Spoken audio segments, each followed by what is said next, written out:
کوئی شک نہیں کہ آپ آنیسٹ منسٹر ہیں, وہ آپ فارن افیئرز میں ہوں, ڈیفینس میں ہوں یا اب ہیں, لیکن ابھی آپ نے ایک سوال کے جواب میں کہا کہ جو تھے شیطان عمرانی کی وجہ سے پرابلم ہے.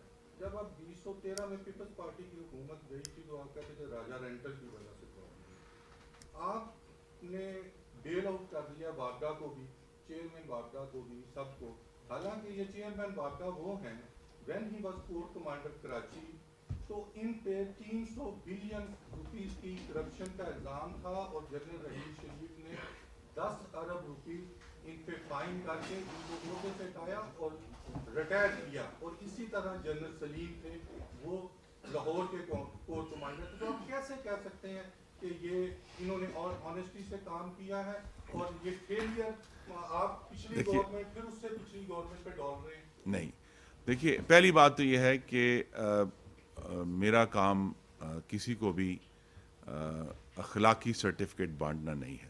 میں نے آپ سے صرف اپنا کل کا تجربہ جو ہے وہ شیئر کیا ہے کہ ہمیں جب تربیلا اور منگلا اور غازی بروتھا سے جس قسم کی کوارڈینیشن چاہیے تھی اس کو فراہم کرنے میں چیئرمین وابڈا نے اپنا کردار ادا کیا. تو لہٰذا چونکہ وہ ایک ہم پوری کوشش یہ کر رہے تھے کہ کم سے کم وقت میں عوام کو جو تکلیف ہوئی ہے اس کو دور کریں, تو لہٰذا اس میں انہوں نے اپنا کردار ادا کیا. تو میں کسی کو اخلاقی سرٹیفکیٹ نہیں دے رہا. اگر کوئی پرانے ایشوز ہیں وہ قائم ہیں اور ان پر انویسٹیگیشن ہونی چاہیے. دیکھیے ابھی تک ہم نے یہ دیکھا ہے, اور یہ آپ سے بھی میری استدعا ہے کہ آپ حقائق پر اس کو جج کریں خود بھی, کہ پاکستان کا جو انفراسٹرکچر ہے اس کو بنانے میں اور لگانے میں محمد نواز شریف کا سب سے بڑا کردار ہے.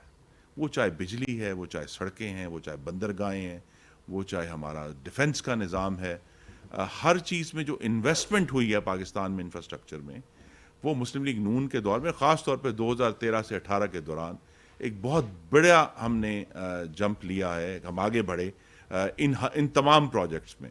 یعنی اب انسان جو ہے وہ اس سے کام جاتا ہے کہ اگر لاہور میں ٹیاری لائن نہ ہو تو ہم کس طرح بجلی کا نظام جو ہے اس کو چلائیں گے. تو یہ جو سارا انفراسٹرکچر ہے یہ ہمارا بنایا ہوا ہے اللہ تعالیٰ کے کرم سے.